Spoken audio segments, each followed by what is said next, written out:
Alright, Nick, can you get a mic check? Hi, I'm Nicky. Welcome to Alpha. Life is busy. Every day we ask so many questions. What should I wear? What's the weather going to be like? What's happening today? How am I going to fit everything in? But then there are those bigger questions. Like, why am I here? Where am I heading? Is this it?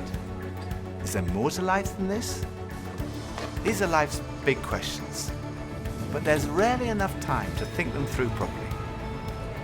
We all have different perspectives on the meaning of life and faith, and Alpha is an opportunity to explore life's big questions. This is a great place to come together and talk about them openly and honestly. I'm Gemma. I'm Toby. And this is Alpha.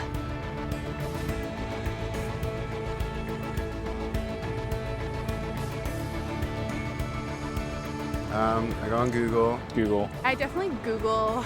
I go on Wikipedia. Internet. I scroll through all the different answers and then I try and combine it and then make my own kind of like cornerstone. Or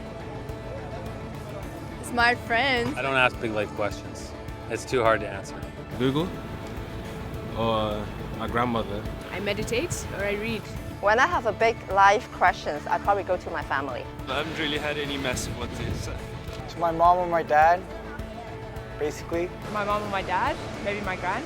I get most of my answers from the library in any section there because I don't really trust the people that I'm around. The key is always to yourself. You got to figure some things out for yourself. If I'm confused, I go to him first. And he confuses me more. But when it's something more personal, I try to find it within myself first.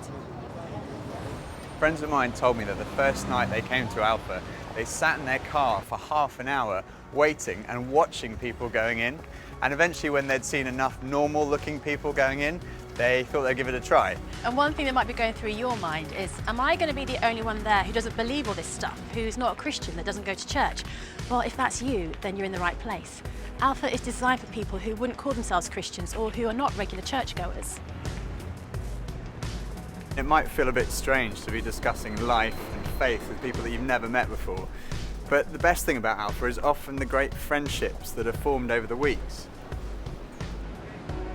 For much of my life, I was not remotely interested in Christianity. In fact, I didn't think I'd ever come to something like Alpha. I was not brought up as a Christian. My father was a secular Jew. He was an agnostic, and my mother didn't go to church, and I had no interest at all in Christianity. First of all, I just thought it was so boring. Everything to me about church, Christianity, religion was just dull and dreary. And it kind of made me feel a little bit guilty. I didn't know why, but I just didn't want to have anything to do with it. And I also thought it was untrue. I thought I'd sort of thought it through, and I'd come up with these intellectual objections, and I called myself, very pretentiously, I called myself a logical determinist. And I quite enjoyed arguing with people who called themselves Christians. And at university, I had a bit of a reputation for being an argumentative atheist. And I also thought it was irrelevant to my life. I couldn't see how someone who'd lived 2,000 years ago, 2,000 miles away, could have any relevance to my life today. It just seemed outdated and irrelevant. But at the same time, looking back now, I would say something was missing. I say that because I don't think I was living in the moment. I was always looking forward to the next thing in life. So when I was at school, I was thinking, when I finish my exams, maybe that will be when I'm going to really start to enjoy life. I finished my exams, and then after about 3 weeks, I started to think there's got to be more to life than this. And I thought, well, maybe when I've left school, that will be what life's all about. And then I left school, and after about 3 weeks, I started to think, there's got to be more to life than this. I thought, well, maybe the answer is to get a girlfriend. And somehow, I don't know how I managed it, but I managed to find a girlfriend. Again, after about 3 weeks, I started to think, there's got to be more to life than this. And basically, there was something missing. I was longing for more. The actor Jim Carrey once said, "I wish everyone could get rich and famous and have everything they've ever dreamed of, so they would know that's not the answer." Some people dream of having their name in lights, of fame and fortune. Some people dream of finding happiness through relationships, careers, money, whatever it may be. But Do you ever get that niggly feeling that, as good as those things are, there must be more to life? Yeah, all too often life just doesn't turn out the way we think it should. And even when it does and we achieve our wildest dreams, it's somehow never quite enough. It just doesn't satisfy. It's like there's something missing. The comedian and actor Russell Brand said, "Drugs and alcohol are not my problem. Reality is my problem. Drugs and alcohol are my solution to fill up a hole inside me." And Jesus said, "I am the bread of life." In other words, I'm the one who fulfills the longing that's deep inside every human heart. Jesus claimed to be the one person who can satisfy that spiritual hunger. Freddie Mercury, the lead singer of the rock group Queen, had amassed a huge fortune and attracted millions of fans. But he admitted in an interview shortly before his death that he was desperately lonely. He said this, "You can have everything in the world and still be the loneliest man, and that's the most bitter type of loneliness. Success has brought me world idolization and millions of pounds, but it's prevented me from having the one thing we all need, a loving, ongoing relationship." Jesus said, "I am the way, the truth, and the life." Ultimately, there's only one relationship that is totally loving and goes on forever, and that's a relationship with God. And Jesus said, "I am the way to that relationship."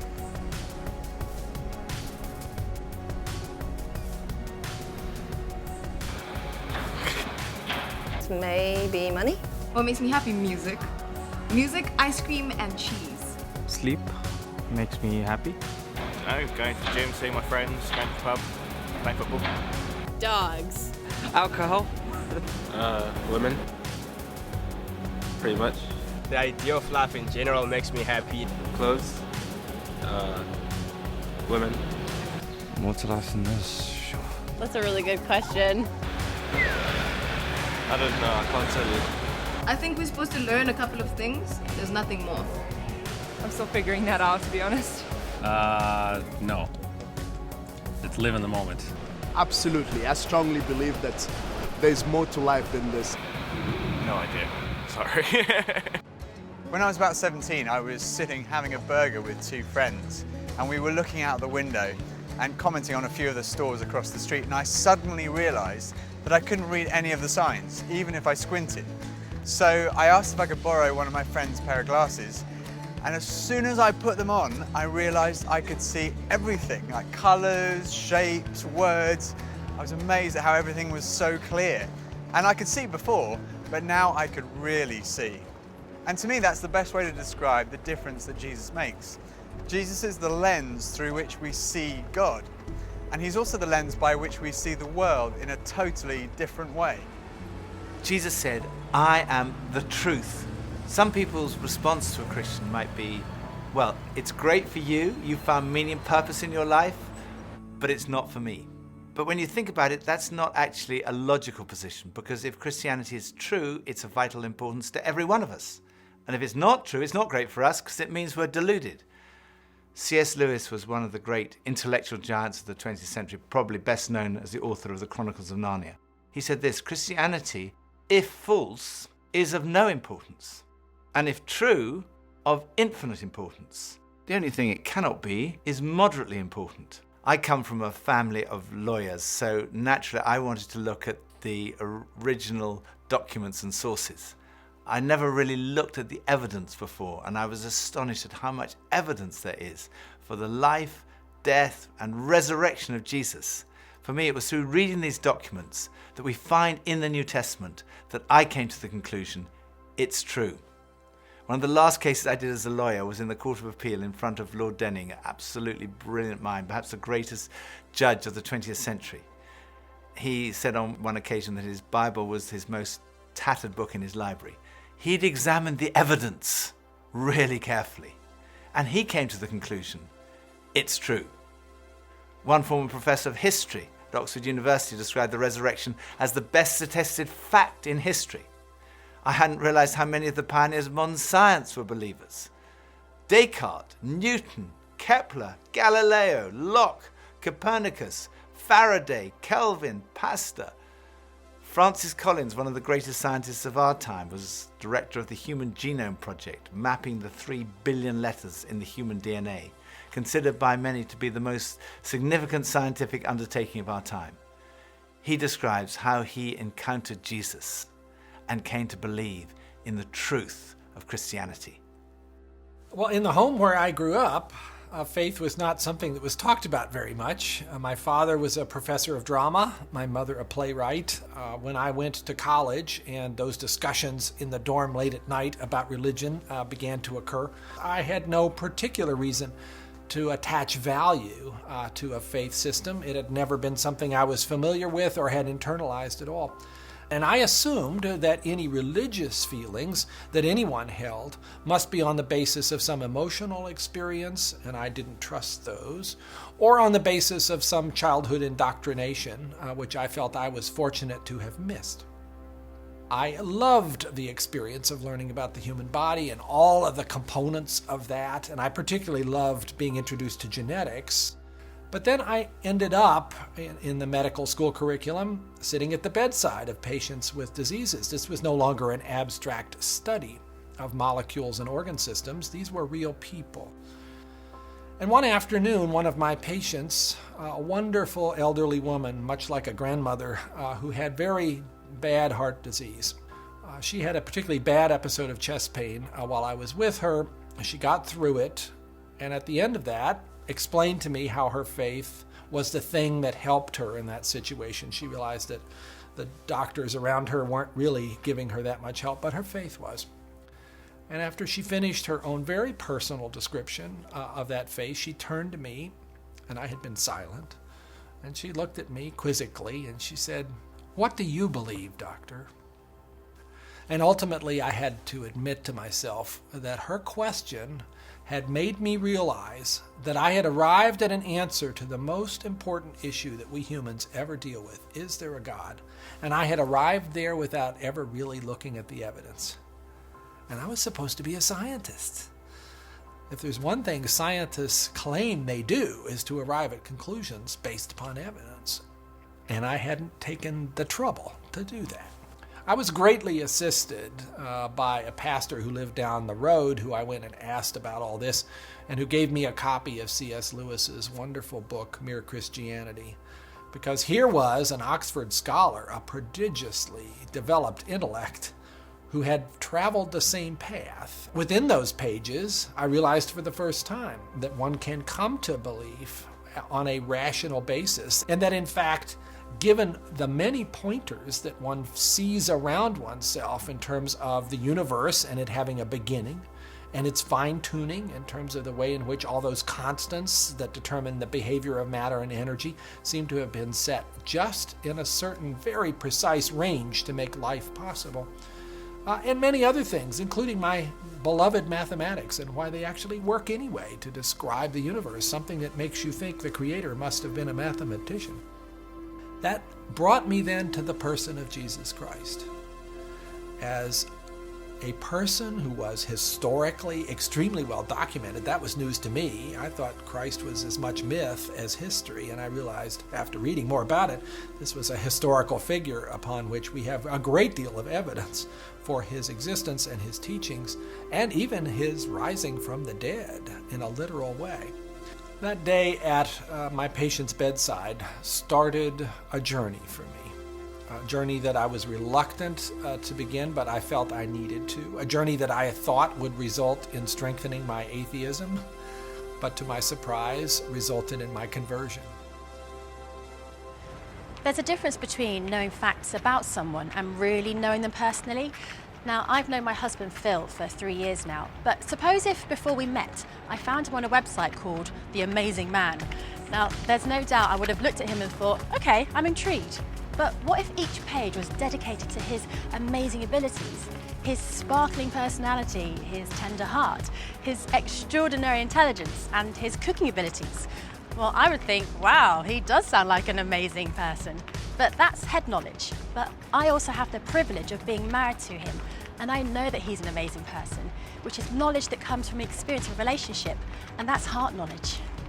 When Jesus said, "I am the truth," he was talking about more than just a kind of intellectual truth.